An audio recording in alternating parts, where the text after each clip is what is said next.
Hello, girls and boys, ladies and gentlemen, fish. Fish? Why fish? Fish is popular in Japan, let's not lie. Sushi, kaisendon, grilled fish, all this fish. People cook fish at home, for breakfast, for dinner, for lunch. Fish is, Japanese people know a lot about fish. Like, I didn't know so much about fish. I know names of fish in Japanese, and I don't know them in English. So yeah, Japanese people like fish. So yes, ladies and gentlemen, and fish.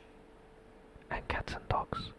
Hello, welcome to the podcast Sham Talk. My name is Sham, Shamaneko no Sham. I'm not a cat, I'm human. And I am the owner of Green Square Cafe here in Komaya, Tokyo, an eikaiwa where you can sit back, relax, and get better at English. Do. Yeah, you can get better at English by studying here, basically. Yeah, I will teach you. Yeah, let's not mess around now. I will teach you English. Is that cool with you? It's cool with me. Let's go. We are open from 10 a.m. to 7 p.m. from Tuesday to Saturday.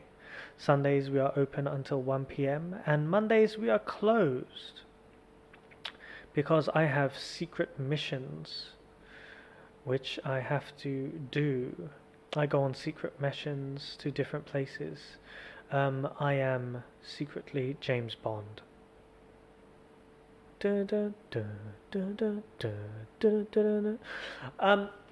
Check out the website for transcripts of the lesson. The transcripts always have extra content, information, and more English. English, anglais, anglais, eagle. Download them at www.greensquare.jp. That is www.greensquare.jp. So welcome to the podcast again. Today we're going to talk about some places in Japan I really like.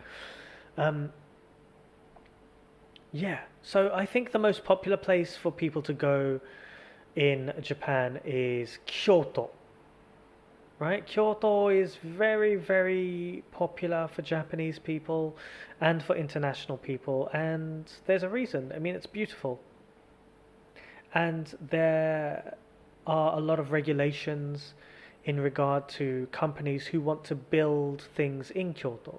You can't just go and build a house in the middle of Kyoto. You need to get permission, whereas in Tokyo, you need permission, but you can get permission very easily.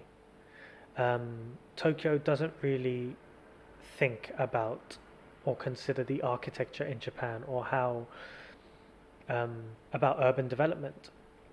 I think it's going to become a little bit of a theme, but Koike Yuriko, I mean, she has in her manifesto again, she wants to get rid of the denchu these electricity poles. Yeah, she wants to get rid of them. Denchu poru zero. Yeah, another thing that she wants to make zero of. And I think she's actually done pretty well, and I think it's a good idea. I think these electricity poles are not very nice to look at. And she has kind of put 40% of them underground, I've heard. That's quite a good result, actually. That's quite good. I think that's really good. Kyoto doesn't have any of that. They don't have these electricity poles above ground. It looks very beautiful, and it's popular for all of its temples and shrines, and they've got great food. And that is one of the things about Japan, which I truly love, is that every town has their own specialty, their own food, and things that they do. So Kyoto, I think they use I think they're very famous for green tea, for matcha. So go there and have some matcha, yeah? I don't like Kyoto so much. I'm sorry. I don't. It's too crowded and I've been there so many times. I don't need to go to Kyoto again. I've seen a lot of Kyoto. I've seen the temples, Kiyomizu-dera, Kinkakuji, Arashiyama. I've seen a lot of the different things, the Fushimi Inari Shrine. And they're lovely. They are beautiful. If you have a chance, and if you've never been to Kyoto, please go. Go to Kyoto and enjoy, because it's absolutely amazing. But there are some other places which are fantastic to visit. I think top of that list for me is Kanazawa. So if you like Kyoto, chances are you will like Kanazawa. Kanazawa is another very traditional town in Japan. It's very similar to Kyoto. They have a very, very rich history. The Maeda family have maintained the Kanazawa culture. And there's a lot of attention to detail in Kanazawa. There's a really, really fantastic tea shop in Kanazawa, but I've forgotten the name. I'm sorry. But you can go to Bushidori, which is like a samurai street, and there's a shop that sells like kutaniaki, which is like kind of pottery and china. And so I bought a sake decanter and sake cup set from this kutaniaki shop, which is over 120 years old. Some of the things in there are so expensive. I don't recommend going in there with young children, because if they knock something over, that's it. You have to declare yourself bankrupt. And if it's such a small shop that if you knock over one thing, it's like a domino effect. It will knock over another thing and then another thing, and before you know it, the whole shop is destroyed. But yeah, the kutaniaki there is pretty cool. There's also Ninja Dera, which is popular with a lot of people. It's a ninja temple. They have all these small spaces for people to hide, and secret rooms and secret doorways and things. It's very interesting, and they offer multilingual support, guidance. That's very nice. Another thing which is popular to do in Kanazawa is to go see the arts museum, the contemporary art museum. It's really nice. It is really nice. And number one thing to do in Kanazawa, Kenrokuen. There's this big traditional Japanese park, and I imagine it looks fantastic in winter, but it is gorgeous all year round. This is traditional Japanese park, which is absolutely fantastic. They made a Shinkansen going to Kanazawa directly within the last couple of years. So you can take a Shinkansen from Tokyo directly to Kanazawa. The food in Kanazawa, the special food they have there, nodoguro. In English, we call it the rosy sea bass, or what's it called? Rosy sea bass, or blackthroat sea perch. I think nodoguro is like blackthroat, so it's called the blackthroat sea perch. That is absolutely gorgeous. And if you go to the neighboring town, Toyama, they have something called shiroebi, which is white shrimp. If you get white shrimp on rice, you can get the boiled white shrimp, or you can get raw white shrimp, or you can get tempura white shrimp, or you can get both. You can get like raw white shrimp on your rice with a side serving of tempura white shrimp, deep fried white shrimp, and it's fantastic. the bottom line, the seafood in Toyama and Kanazawa are absolutely fantastic. I like eel. I'm not the biggest fan. I don't love eel, but the eel there is very nice. I have to say, the nodogoro, the rosy sea bass, the blackthroat sea perch is absolutely fantastic. Another place that I like to go, I think Fukuoka. Fukuoka is far in the west of Japan, and for me, the people in Fukuoka were the friendliest people I have ever met in Japan. Yeah. Everywhere that I go in Japan, I go with Hitomi, and so a lot of the staff in shops or waiters or waitresses, they will always talk to Hitomi, and they will not really talk to me. They just talk directly to Hitomi. And when I say something in Japanese, they will look at Hitomi as if she is going to translate the Japanese which I just said. It's quite frustrating. It's one of the frustrating things in Japan. If you speak Japanese, a lot of staff, they think you don't speak Japanese, and so when you're speaking Japanese, they still don't understand what you're saying because they don't understand that you speak Japanese. In Fukuoka, it was flipped.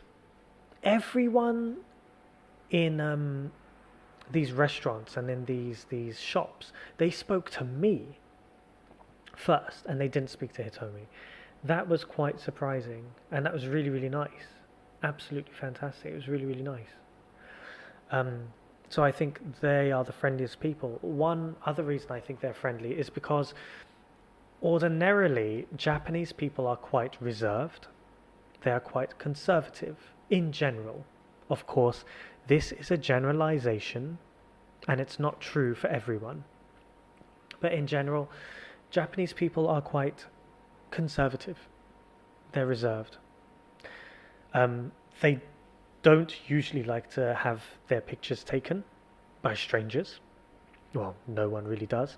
But in Fukuoka, they were very happy to have their pictures taken. So if you were a shopkeeper and then you ask, oh, can I take a picture? They'll say, oh yeah, nice, sure, yeah, please take a picture. And they will do a pose. So Hitomi took a picture of a man, an older man, who was selling mentaiko. He owns his fish shop and he was selling mentaiko. Mentaiko is the famous food in Fukuoka. And she took his picture, and afterwards, the old man, the oji-san, the mentaiko oji-san, exchanged Facebook details with Hitomi, saying, oh yeah, please add me on Facebook. And yeah, that's really nice. A lot of people asked her for a Facebook, exchanged Facebook details with her because she was taking pictures of them. That was really nice. We went somewhere near Fukuoka as well, Itoshima. Itoshima has this really nice salt refinery, and they have this pudding there, caramel salt pudding. So first you can try the pudding by itself, and it's really nice pudding. Then you put a little bit of the caramel, try it again. Oh my god, it's even better. And then you think, wait, you want me to put salt on this caramel pudding now? And you're a little bit skeptical, but then you put the salt, and oh my gosh, it's fantastic. I bought like 4 of these puddings. They were so good. They were absolutely fantastic. I really, really recommend going to this salt refinery. I will leave a lot of this information in the transcript so you can find out where I'm talking about. Yeah, Fukuoka. Another thing that Japanese people say about Fukuoka, they say Fukuoka women are the most beautiful in Japan. I don't know about that myself. I thought they were very fashionable. I thought a lot of people in Japan, in Fukuoka are fashionable, and in Japan in general, very fashionable people. The reason why they think Fukuoka people are fashionable, beautiful, is because it's very close to mainland Asia, so China and Korea. So there's a lot of immigration, there's a lot of people that go there, and so there's a mixture of people, so they look different and they look more exotic, more beautiful. That's what people believe. I just thought, oh, I'm in Japan. Japanese people. I didn't think the Fukuoka women were any more or any less beautiful than other Japanese women. Another place I really like, and I've mentioned it before, Kobe. I think Kobe is fantastic. The food, of course, Kobe beef. Kobe beef is... Before you die, you should have tried Kobe beef at least once, dude. At least once. It's absolutely amazing. It just melts in your mouth. It's expensive, but it's seriously good. Another reason why I like Kobe, the architecture, European architecture. There's an area in Kobe with a lot of European architecture, which is absolutely beautiful. And then there's Maya-san. Maya-san at night, it's one of the $3 million night views. It has a beautiful view of Kobe town. It's a port town, so you can see the port and you can see the entire town from Maya-san. Also in winter, like I've said in a previous podcast, the Luminaria. Luminaria is absolutely fantastic. It's beautiful, a little bit crowded, but it's very much worth going to see. Next, where is another good place? Kusatsu. Again, another town I've mentioned. Kusatsu is just good because of the skiing. And then after you go skiing, going to the outdoor onsen and just relaxing. Just relaxing, getting your energy back. And afterwards you feel so powerful. You feel so much better after using this onsen. It's really, really good. And everyone in Kusatsu was super friendly. In the beginning, there's this smell of sulfur, which smells like rotten eggs, yeah? Because it is an onsen town. But you get used to it pretty quickly and it isn't really an issue after a few minutes. But again, the architecture in the town center is beautiful. Traditional Japanese style and absolutely beautiful. And the food there are so many different kinds of restaurants in this town square. It's really, really nice. They also have an ashiyu. Well, they have a few ashiyu. Ashiyu is a foot bath. They have a few of these foot baths in the town centre, so you can go to the 7-Eleven, get some alcohol, sit in the foot bath, and boil your feet while having a drink. Yeah, it's really nice. I'm going to say some things about like Tokyo as well. I think Tokyo has a lot of nice places to go to, a lot of nice places to visit. Harajuku, Daikanyama. There are more. Shimokitazawa as well is very nice. Komae, yeah, is very nice. There's a lot of nice places to visit in Tokyo. So yeah, come down to Tokyo as well. Come down to Komae. Where is another place? There must be some. Oh, Hokkaido, of course, is absolutely gorgeous. I think there are some places which I haven't been. Some places where I haven't been, which I would like to go to. So Gunkanjima, which is the abandoned island in Japan. They shot Skyfall there. James Bond, Skyfall on Gunkanjima. It looks absolutely fascinating. And there are a lot of abandoned places in Japan, abandoned theme parks like in Nara, and abandoned hospitals which you can go and explore.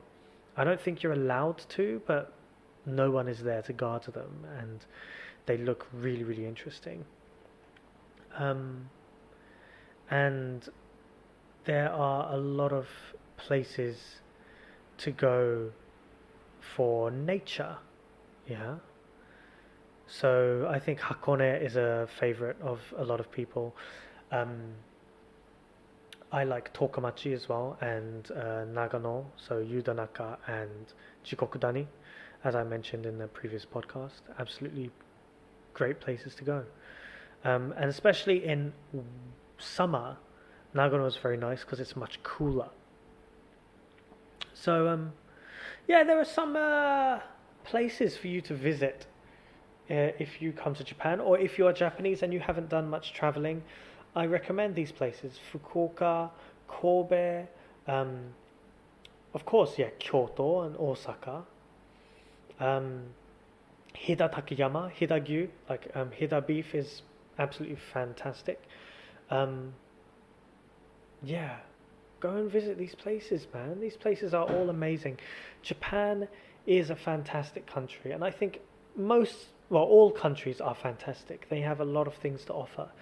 So when you go somewhere, and even in your home country, wherever you're listening from, explore. Go and see these different things which you don't see every day. Go and explore your own country. When I go back to England, that is what I want to do. I want to drive around England and explore, see more of England, visit different towns, different cities.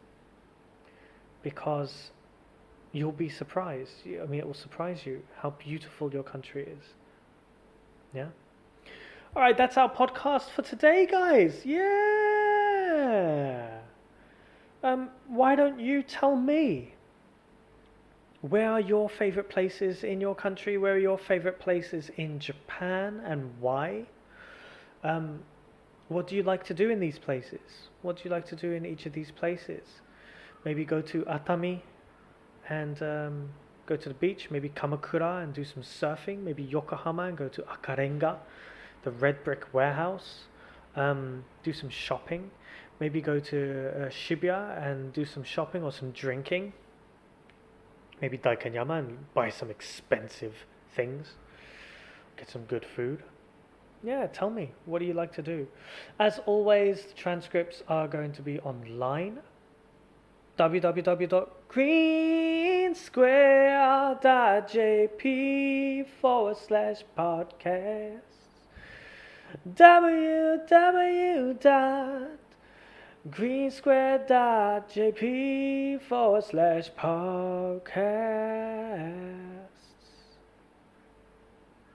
Yes.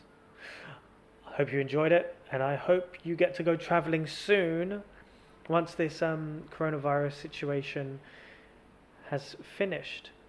Have a good day, have a good year, and I'll see you on the next one. Love you all. Be blessed.